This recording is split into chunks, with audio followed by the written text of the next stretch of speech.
뱃살 빼려고 밥을 적게 드시나요? 혈당 잡겠다고 채식하시나요? 그래도 여전하다면 더 이상 식습관의 문제가 아닙니다. 사실 많은 분들이 나는 의지가 약해서 맨날 해도 안 되라고 생각하세요. 하지만 절대 아니에요. 진짜 원인은 나이가 들며 변해버린 우리 몸속 세포에 있어요. 원래 세포는 말랑말랑합니다. 그런데 나이가 들면서 돌처럼 딱딱하게 굳어져 가요. 굳어버리면 아무리 좋은 음식을 먹어도 흡수가 되지 않고 노폐물은 쌓일 수밖에 없어요. 그래서 살은 빠지지 않고 혈당은 치솟는 거예요. 그런데 다행히도 이 굳어버린 세포 다시 말랑말랑하게 만드는 방법이 있습니다. 정말 간단해요.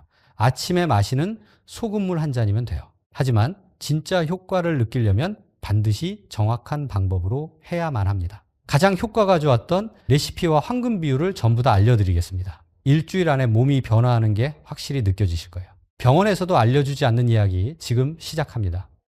저 역시 1500일 동안 소금물을 마시면서 임신한 거 아니냐고 놀림받던 허리둘레가 15cm나 줄어들었고 180에 가까웠던 혈당 수치는 90까지 내려왔어요. 식단 관리를 열심히 한 것도 아니에요. 그냥 외식 조금 줄이고 걷기 운동만 일주일에 한 번 하는 게 다였거든요. 오늘 이 내용을 끝까지 보시면 소금물 한 잔으로 딱딱한 세포를 말랑하게 만드는 방법과 소금물의 효능 5가지, 그리고 죽염, 핑크솔트, 수많은 소금 중 도대체 어떤 것을 얼마나 먹어야 가장 좋은지 전부 다 알려드릴게요. 그리고 지금 이 순간에도 뱃살과 혈당 때문에 고생하고 계신 분들은 댓글에 본인 경험을 남겨주세요. 제가 꼭 읽어보도록 하겠습니다. 이런 유용한 정보가 더 많은 분들께 전해질 수 있도록 좋아요 버튼도 꾹 눌러주시고요. 자, 여러분, 젊을 때 우리 피부를 한번 생각해 보세요. 손가락으로 살짝 누르면 탱탱하게 튀어오르고 꼬집어도 금방 원래대로 돌아왔죠?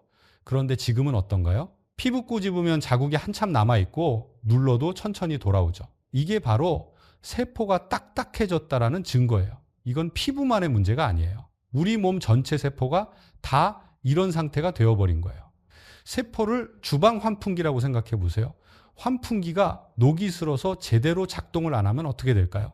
기름때는 빠져나가지 못하고 신선한 공기는 들어오지 못하겠죠. 세포도 마찬가지예요. 세포가 딱딱해지면 필요한 영양소가 들어가지 못하고 노폐물도 나오지 못해요. 그러면 우리가 먹은 당분이 세포 안으로 들어가서 에너지로 쓰이지 못하고 혈액 속에만 둥둥 떠다니게 돼요. 이게 바로 혈당이 높아지는 이유예요. 그리고 이때 사용되지 못한 당분은 결국 지방으로 바뀌어서 뱃살로 쌓이는 거죠. 결국 정답은 이거예요. 여러분이 아무리 음식에 신경을 써도 운동을 열심히 해도 항상 몸은 무겁고 뱃살은 빠지지 않고 혈당 조절이 안 된 진짜 근본적인 원인은 세포가 딱딱하게 굳어버렸기 때문인 거예요. 이걸 병원에서는 세포막의 유동성이 떨어져 인슐린 저항성이 증가했다고 말하죠. 이제 바로 본론을 말씀드릴게요. 그럼 도대체 왜 우리 세포가 이렇게 딱딱해지는 것이고 이걸 해결하려면 소금물을 마셔야 하는 걸까요?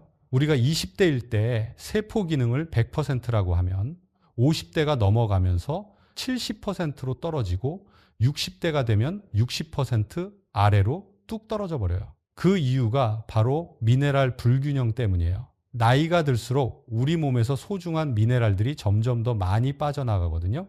꽉 잠겼던 수도꼭지가 조금씩 풀려서 물이 똑똑 떨어진다고 생각하시면 좋을 거예요. 실제로 평상시에도 여러분이 미네랄 불균형을 느낄 수 있는 순간들이 있어요.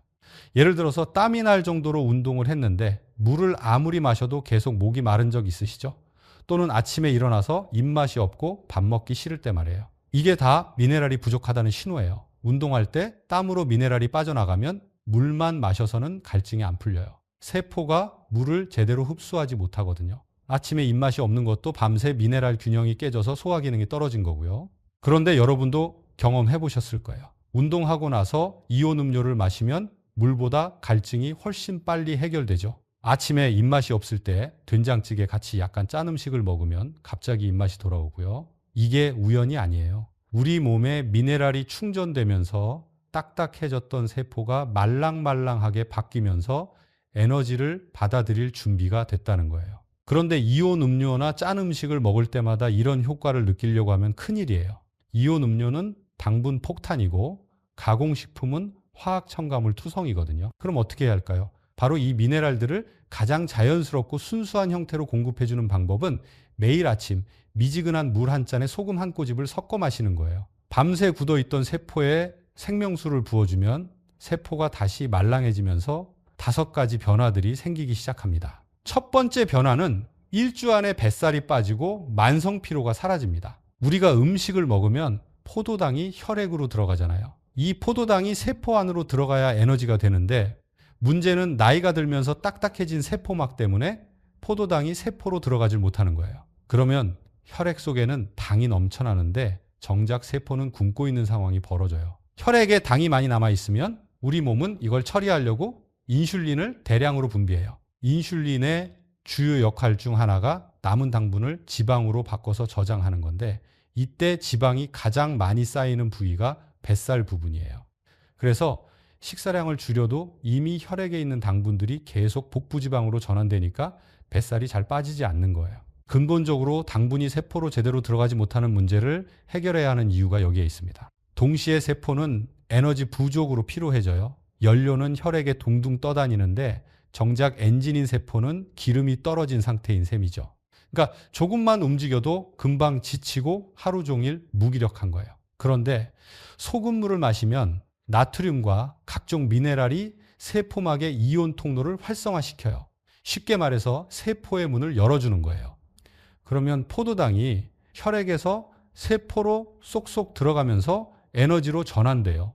우리가 먹는 음식이 뱃살로 가지 않고 활동 에너지로 변한다는 말이에요. 제가 기억에 남는 환자분 얘기를 들려드릴게요. 68세 여사님이었는데 이분이 아침에 눈 뜨자마자 제일 먼저 하는 게 세탁기 돌리고 밥솥에 쌀을 씻어 앉혀놓은 다음에 걸레질 한번 하시는 겁니다. 그런데 거기서부터 이미 숨이 차요. 걸레질을 끝내고 잠깐만 앉아야겠다 하고 소파에 앉으면 그대로 꾸벅꾸벅 졸아버리고 정신 차려보면 어느새 2시간, 3시간 훌쩍 지나 있더라는 거예요. 더 속상한 건 뱃살이에요. 식사도 줄이고 고기 대신 채소 위주로 먹고 밥도 반 공기만 먹는데도 뱃살이 그대로입니다. 특히 치마 허리춤은 점점 더 조여오는데 체중계 숫자는 변하지 않으니 답답해서 한숨만 나왔습니다. 내가 게을러서 그런가? 나이가 드니까 원래 그런 건가? 스스로 자책을 많이 하셨다고 해요. 그런데 이분이 아침에 미지근한 물에 소금 한 꼬집을 넣어 마시는 습관을 들이면서 달라지기 시작했습니다. 처음 며칠은 잘 몰랐는데 일주일이 지나자 확연한 차이가 느껴졌습니다. 우선 아침에 몸이 덜 무겁습니다. 예전에는 세탁기 한번 돌리고 걸레질 조금만 해도 금방 소파에 쓰러졌는데 지금은 집안일을 한참 해도 앉아서 숨고를 여유가 생긴 겁니다. 무엇보다 허리띠가 점점 헐렁해지면서 뱃살이 왜 이렇게 줄었지? 스스로도 놀라셨다고 해요.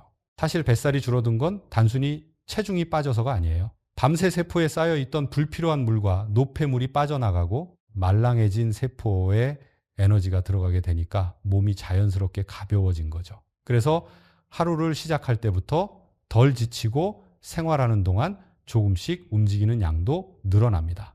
이 작은 변화가 쌓여서 더 많이 활동하고 지방을 타들어가는 선순환이 생긴 겁니다. 여사님은 요즘 이렇게 말씀하세요. 예전에는 집안일 조금만 해도 금방 지쳐서 소파에 드러눕곤 했는데 이제는 남편이랑 공원에 나가면 오히려 본인이 더 오래 걷는다는 거예요. 숨차고 피곤해서 늘 버거웠던 하루가 아침 소금물 한 잔으로 달라진 거죠. 두 번째 변화는 혈당이 안정되고 당뇨가 사라지는 거예요. 혈당이 높아진다는 건 피 속에 당이 넘쳐난다는 뜻이에요. 세포가 그 당을 제때 받아들이지 못하니까 혈액이 달콤한 시럽처럼 끈적해지는 거죠. 그렇게 되면 혈관벽이 점점 약해지고 혈류가 느려져 손발이 저리거나 시야가 흐려지는 증상도 생깁니다. 이 상태가 오래 가면은 우리 몸은 최후의 수단으로 당을 소변으로 빼내려고 합니다. 그래서 당뇨 환자분들이 소변에서 단내가 난다거나 이유 없이 물을 자주 찾고 밤에도 여러 번 깨서 화장실을 가는 일이 잦은 겁니다.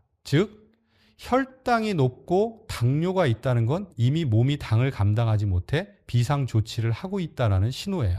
여기서 중요한 건 피 속에 떠도는 당이 세포 안으로 들어가서 에너지로 쓰일 수 있게 해야 한다는 겁니다. 그게 해결되지 않으면 혈당은 계속 높고 당뇨는 점점 악화될 수밖에 없어요. 아침에 마시는 소금물이 이런 문제를 바로잡는 데 도움이 됩니다. 소금 속에 나트륨과 미네랄이 세포막의 통로를 열어주면서 세포가 당을 받아들일 수 있는 힘을 되찾는 거예요. 그러면 피 속에 떠돌던 당이 소변으로 빠져나가는 게 아니라 세포 안으로 들어가 에너지로 쓰이게 됩니다. 결과적으로 혈당이 안정되고 당뇨로 인한 잦은 갈증이나 잦은 소변 같은 증상도 서서히 완화되는 거죠. 앞서 말씀드린 뱃살이 빠지는 원리와 혈당이 낮아지는 원리는 똑같아요. 세포를 말랑하게 만들어서 혈액과 지방에 남아있는 당분을 에너지로 사용하자는 거예요. 세 번째 변화는 피부가 맑아지고 얼굴 붓기가 사라집니다. 이건 특히 여성분들이 가장 빨리 체감하는 변화 중 하나예요. 아침에 거울을 보면은 눈꺼풀이 부어 있거나 손발이 무겁게 붓는 경험 많이 하시죠? 사람들은 보통 어제 짜게 먹었으니까 그렇다고 생각합니다. 젊을 때는 이 말이 맞아요. 나트륨을 과하게 먹으면 몸이 물을 끌어들여 아침에 붓는 경우가 있거든요. 그런데 50대 이후에는 상황이 달라집니다. 세포가 점점 단단해져서 원래 안으로 들어가야 할 물이 밖에만 고이게 돼요. 우리 몸의 수분은 세포 안과 밖 그리고 혈관 안에 적절한 비율로 분포되어 있어야 하는데 나이가 들면서 이 균형이 깨지는 거예요. 세포가 딱딱해지면서 세포 안으로 들어가야 할 물이 세포 밖 공간에 고여 있게 되거든요. 이게 바로 붓기의 원인이에요. 그런데 소금물은 이 문제를 완벽히 해결해줘요. 소금 속 나트륨이 세포막을 자극해서 세포 안팎의 압력을 조절해주니까 밖에 고여있던 물이 다시 세포 안으로 들어가거나 혈관을 통해 신장으로 배출되는 거예요. 동시에 세포 안에는 필요한 만큼의 수분이 공급되니까 피부는 촉촉해져요. 마치 마른 땅에 물을 주면 생기가 돌아오는 것처럼 수분을 제대로 공급받은 피부 세포들이 탱탱하고 윤기 있게 변해요. 결과적으로 불필요한 붓기는 빠지고 세포는 촉촉함을 되찾게 되는 거죠. 그래서 며칠만 꾸준히 해도 아침마다 붓던 얼굴이 덜 붓는 걸 느끼게 되고 화장이 훨씬 잘 먹는 걸 느낄 수 있어요. 아침마다 손과 발, 얼굴이 퉁퉁 부어서 하루가 너무 힘들다고 하신 60대 중반 여사님이 계셨어요. 혹시 큰 병일까 싶어 걱정돼서 갑상선 호르몬 검사까지 받아봤지만 이상은 없었죠. 남편은 농담처럼 호빵맨 같다고 놀리는데 본인은 그 말이 상처가 돼서 아침 약속도 잘 안 잡게 되셨다고 해요. 얼굴이 커 보이니까 표정까지 어두워지고 사람들이 왜 이렇게 피곤해 보여? 라고 묻는 것도 괴로웠대요. 심지어 신발을 신을 때 발등이 붓는 바람에 걸을 때마다 아픈 날도 있었답니다. 야식도 끊고 저녁에 짠 음식도 안 먹는데 붓기는 전혀 나아지지 않으니 답답하고 억울할 뿐이었다고 해요. 이런 일 때문에 결국 내 몸이 왜 이렇게 된 걸까 하고 매일 고민이 깊어졌다고 해요. 그런데 이분이 아침마다 소금물을 한 잔씩 마시기 시작하면서 조금씩 달라지기 시작했습니다. 처음 며칠은 큰 차이를 못 느꼈지만 일주일이 지나자 거울 속 얼굴이 덜 부어 보였고 눈꺼풀도 한결 가벼워진 걸 스스로 느끼셨다고 해요. 2주가 지나자 가장 먼저 달라진 건 표정이었답니다. 예전에는 얼굴이 커 보이고 무겁게 부어서 늘 지쳐 보인다는 말을 들었는데 이제는 피부가 좋아졌다, 얼굴이 훨씬 맑아졌다는 이야기를 듣게 된 거죠. 심지어 피부가 탱탱해지면서 주변에서 요즘 피부가 다니세요? 라는 말까지 들으셨다고 합니다. 지금은 신발 신을 때 발등이 눌려 아팠던 붓기도 많이 줄어들어서 산책이나 외출도 훨씬 편해졌습니다. 무엇보다 호빵맨 같다고 놀리던 남편이 이제는 얼굴이 확실히 좋아졌다고 먼저 말해줄 만큼 달라졌다고 합니다. 요즘 여사님을 만나면 항상 하시는 말씀이 예전엔 아침마다 거울 보는 게 두려웠는데 이제는 하루를 시작하는 게 더 즐거워졌어요 라고 하시는데 저는 이 말을 들을 때 정말로 뿌듯하고 보람을 느낀 사례였어요. 네 번째 변화는 만성염증이 사라지고 면역력이 강해지는 거예요. 이건 좀 더 복잡한 과정이 작용해요. 여러분 혹시 이런 경험 있으세요? 이유 없이 종아리가 저리고 허리가 욱신거려서 병원에 갔는데 의사는 항상 아무 이상 없다고 하죠. 또 감기가 자주 걸리고 환절기만 되면 콧물이 훌쩍거리고 목이 칼칼해지죠. 심지어 작은 상처도 예전보다 훨씬 오래 걸려서 낫고 온몸이 무겁고 찌뿌둥한 느낌이 계속 든다고요? 이 모든 게 다 만성염증 때문이거든요. 그런데 만성염증이 생기는 가장 큰 이유가 바로 세포 안에 쌓인 노폐물 때문이에요. 우리의 세포가 점점 딱딱해지고 노폐물을 밖으로 밀어내는 힘이 약해지니까 쓸모없는 찌꺼기들이 혈관이랑 조직이 쌓이게 돼요. 이때 우리 몸은 이 썩어가는 찌꺼기들을 공격 대상으로 착각하고 백혈구를 보내는데 오히려 옆에 있던 정상 혈관과 세포들까지 죽어나는 거죠. 세포가 정상적으로 작동하면서 생기는 찌꺼기들이 제대로 배출되지 못하고 축적되는 거예요. 이게 벼룩 하나 잡으려고 초과상간을 태우는 격인데 참 난감하죠. 자, 이때 소금물의 미네랄이 몸속으로 들어가면 세포막을 말랑하게 만들면서 이런 노폐물들을 세포 밖으로 쭉쭉 빼내기 시작해요. 동시에 신선한 영양분과 산소가 세포 안으로 들어가면서 세포가 건강하게 재생되는 거죠.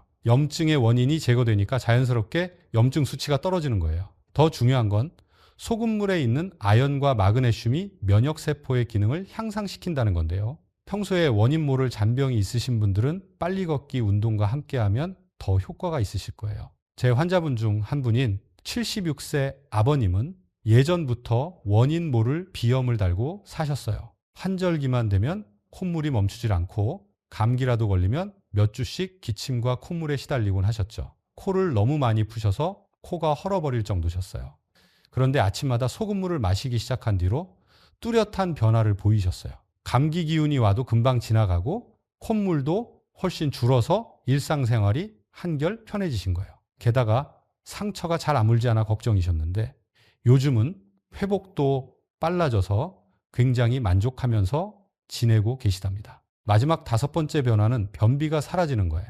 변비가 생기는 이유는 여러 가지인데 나이가 들면서 특히 2가지 문제가 심각해져요. 첫째는 장 운동성이 떨어지는 거예요. 장벽에 있는 근육들이 약해지면서 변을 밀어내는 힘이 부족해져요. 둘째는 수분 흡수 능력이 떨어지는 거예요. 장에서 적절한 양의 수분을 흡수해야 변이 적당히 부드러운 상태로 나오는데 이 기능이 약해지면 변이 딱딱해져요. 소금물은 이 2가지 문제를 동시에 해결해줘요. 우선 소금물이 위장에 들어가면 장벽을 자극해서 연동 운동을 활발하게 만들어요. 소금의 나트륨 이온이 장 근육의 수축을 촉진하는 거죠. 마치 잠들어 있던 엔진의 시동을 걸어주는 것처럼 장 운동을 깨워주는 역할을 해요. 동시에 소금물은 삼투압 작용으로 장 속으로 수분을 끌어들여요. 장 안에 소금 농도가 높아지면 주변 조직에서 물이 이동해 들어와요. 이 물이 변을 부드럽게 만들어서 배출을 쉽게 해주는 거죠. 사흘에 한 번씩 힘겹게 화장실에 가던 74세 어머님은 소금물을 마시기 시작한 지 열흘 만에 매일 아침 시원하게 본다고 연락을 주셨어요. 처음에는 반신반의하셨는데 3일 차부터 확실한 변화를 느끼기 시작했다고 해요. 이분은 변비 때문에 20년 넘게 고생하셨던 분이에요.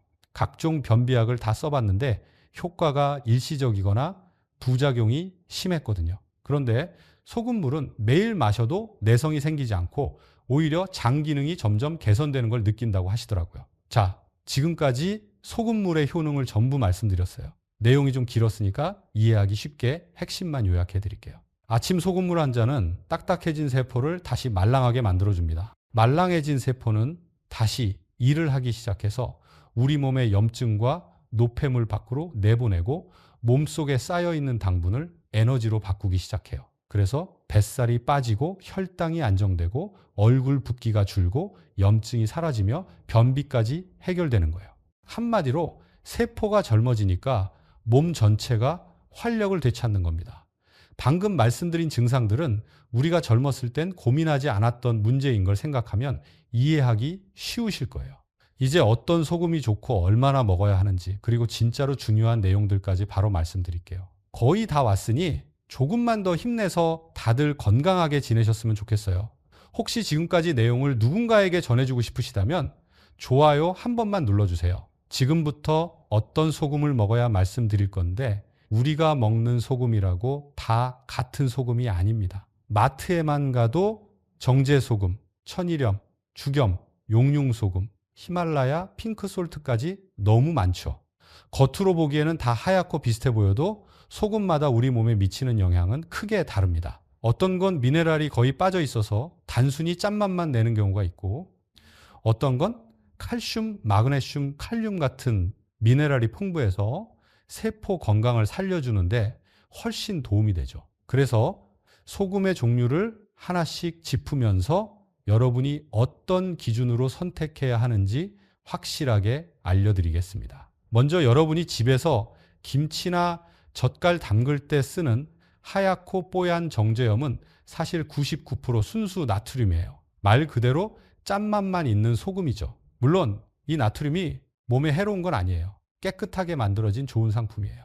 하지만 미네랄이 거의 없기 때문에 매일 아침 정제염 한 꼬집에 소금물을 마신다고 해서 우리 몸이 좋아지지는 않아요. 마치 백미와 현미의 차이라고 보시면 돼요. 백미는 맛있고 어느 음식에나 잘 어울리지만 영양소는 대부분 도정 과정에서 사라진 거잖아요. 정제염도 마찬가지예요. 정제염도 마찬가지예요. 그럼 천일염은 어떨까요? 천일염은 바닷물을 염전해서 자연 건조시킨 거라. 나트륨 외에도 마그네슘, 칼슘, 칼륨 같은 미네랄들이 자연스럽게 남아 있어요. 나트륨 함량이 85%, 미네랄 함량은 15%, 여서 색깔도 순백색이 아니라 살짝 회색빛이 도는 게 자연스럽고요. 또 요즘 소금 가격이 많이 올랐지만 그래도 추천드리는 소금 중엔 가격이 가장 싸기도 해요. 마트에서 1kg에 5,000원이면 살 수 있거든요. 하루에 한 꼬집씩 써도 1년은 쓸 수 있으니까 경제적이죠. 솔직히 말씀드리면 처음 시작하시는 분들은 천일염만 써도 충분해요. 그럼 더 비싼 죽염이나 핑크솔트, 용융소금은 뭐가 다를까요? 죽염은 천일염을 대나무통에 넣고 소나무 장작으로 고온에서 구워서 만든 거예요. 이 과정에서 불순물은 제거되고 미네랄은 더 농축돼요. 알칼리성도 높아져서 몸의 산성화를 막아주는 효과도 있고요. 확실히 좋긴 해요. 그런데 죽염을 만드는 과정이 알다시피 정말 복잡해요. 대나무를 자르고 그 안에 천일염을 넣고 황토로 입구를 막고 소나무 장작으로 800도에서 1000도까지 올려서 구워야 하거든요. 이 과정을 3번에서 9번까지 반복해서 만들어요. 그러니까 가격이 비쌀 수밖에 없는 거죠. 핑크솔트는 히말라야 산맥에서 채취한 암염인데 84가지 미네랄이 들어있다고 해요. 특히 철분이 많아서 그 특유의 핑크색이 나는 거예요. 이 소금이 특별한 이유는 2억 5천만 년 전에 바다였던 곳이 땅속 깊이 묻혔다가 산맥으로 솟아오른 지역이라 현재 바다의 오염과는 전혀 상관이 없다는 거예요. 그래서 미세 플라스틱이나 환경 오염 물질의 걱정이 적죠. 또 철분이 많아서 여성분들이 고려할 만한 부분이 있어요. 마지막 용융소금은 천일염을 복사열로 구운 건데 직화로 굽는 죽염이랑은 달라 중금속 걱정이 없고 해수를 완전히 빼낸다는 특징이 있어요. 그래서 그런지 풍부한 미네랄에 생각보다 맛도 깔끔하고 쓴맛이 없어서 좋아하시는 분들이 많아요. 이런 소금들이 각각 장점이 있긴 하지만 솔직히 말씀드리면 이런 프리미엄 소금들의 효과 차이는 그렇게 크지 않아요. 물론 좋긴 하지만 천일염의 2배, 3배 효과가 나는 건 아니거든요. 제가 직접 다 써봤는데요. 천일염으로 3개월 하시고 나서 죽염으로 바꿔보면 조금 더 좋은 것 같네 정도예요. 극적인 차이는 아니에요. 마치 일반 쌀과 유기농 쌀의 차이 정도라고 보시면 됩니다. 맛소금이랑 정제염만 드시지 않으면 어떤 걸 드셔도 무방해요. 그런데 이거 하나는 꼭 말씀드리고 싶은 게 있어요. 제가 1500일 넘게 소금물을 마시면서 깨달은 가장 중요한 건 이거예요. 편해야 오래 한다는 거죠. 처음에 저도 티스푼으로 소금을 떠서 물에 타서 마셨어요. 그런데 이게 생각보다 귀찮더라고요. 티스푼 꺼내고 소금 떠서 넣고 젓가락으로 저어야 하고 며칠 지나면 귀찮아서 안 하게 되더라고요. 그러다가 발견한 게 소금 그라인더예요. 물컵 위에서 한 바퀴만 돌리면 딱 적당한 양이 나와요. 젓가락으로 한두 번만 저으면 바로 녹고요. 이게 얼마나 편한지 몰라요? 특히 히말라야 핑크솔트가 그라인더 형태로 많이 나와 있어요. 가격도 많이 낮아져서 500g의 그라인더 세트가 10,000원 정도 하더라고요. 이거 하나면 1년 충분히 먹을 수 있는데 구성도 합리적이고 경제적이기도 하다는 생각이 들어요. 그래서 요즘은 그라인더형 핑크솔트를 주로 추천해요. 만약 국산인데 믿을만하고 괜찮은 소금을 찾으신다면 용융소금도 괜찮아요. 맛도 괜찮고 영양 성분표도 믿을만 하거든요. 이렇게 말씀드려도 항상 어떤 소금 괜찮냐고 물어보시는 분들이 계셔서 화면 아래에 기준이 되는 소금 2가지 올려놓을 건데 절대 이거 살 필요는 없고 참고만 하신 다음에 나중에 마음에 드는 상품 생기면 구매해보세요. 하나는 핑크솔트이고 하나는 용융소금 올려드렸어요. 죽염은 가격이 너무 비싸서 제외했습니다. 이제 마지막으로 가장 중요한 내용인 소금물, 언제 어떻게 먹어야 하는지 알려드릴게요. 본론부터 말씀드릴게요. 소금물은 무조건 아침에 일어나자마자 공복에 마셔야 해요. 왜냐하면 밤새 우리 몸에서 흘러나온 땀과 노폐물들의 나트륨, 칼륨, 마그네슘 같은 중요한 미네랄들이 체액과 함께 몸 밖으로 빠져나가 버리거든요. 그래서 우리가 이 미네랄들을 다시 채워야 하는데 밤새 비워진 위장 사이로 소금물 한 컵이 들어가면 온몸의 세포로 미네랄이 빠르게 채워지기 시작해요. 식사 직후에 마시면 흡수 속도가 현저하게 느려져 그냥 짠 음식을 먹는 것과 다름없으니 공복에 마시는 방법을 꼭 지켜주셔야 해요. 소금물을 먹는 양은 200ml 종이컵을 꽉 채운 정도에 소금 적게 한 꼬집이나 그라인더로 한 바퀴 돌려서 드시면 딱 좋아요. 이 정도가 우리 몸의 체액과 비슷한 농도이거든요. 사람에 따라 짠맛의 기준이 다른데 본인이 먹었을 때 약간 짭짤한 맛이 나야 돼요. 소금물을 만들었다고 해서 벌컥벌컥 마시면 안 돼요. 한 모금씩 입에 머금고 입안에서 한 바퀴 돌려준 다음에 삼키세요. 이렇게 하는 이유는 입안의 점막에서도 미네랄이 흡수되거든요. 또 침샘을 자극해서 소화액 분비도 도와주고요. 급하게 마시면 이런 효과를 놓치게 돼요. 한 컵을 마시는데 30초만 투자하세요. 내 몸 안에 세포가 깨어난다 생각하시면서 서둘지 마시고 천천히 음미하면서 드세요. 그리고 같이 먹는 물 온도는 미지근한 게 좋아요. 차가우면 위에 충격을 주고 소금도 잘 녹지 않아요. 그렇다고 뜨거우면 입안에 머금을 수가 없어요. 손으로 만져봤을 때 뜨겁다는 느낌이 안 들 정도면 충분해요. 이제 소금물의 효과를 높이는 추가 팁들을 알려드릴게요. 첫 번째로 소금물을 마신 후에는 20분 정도는 아무것도 먹지 마세요. 소금물이 충분히 흡수될 시간을 주는 거예요. 너무 빨리 다른 음식을 드시면 흡수 효율이 떨어지거든요. 20분이라는 시간이 길게 느껴질 수도 있지만 이 시간 동안에는 가벼운 스트레칭을 하시거나 하루 일정을 정리하시는 시간으로 활용하시면 좋을 것 같아요. 두 번째로는 하루 물 섭취량을 평소보다 조금 늘리세요. 소금물을 마시면 자연스럽게 갈증이 날 수 있어요. 이건 몸이 수분 균형을 맞추려는 정상적인 반응이니까 이때 물을 충분히 마시는 게 좋아요. 하루에 1.5리터에서 2리터 정도가 적당해요. 한 번에 많이 마시지 마시고 조금씩 자주 마시시는 게 좋습니다.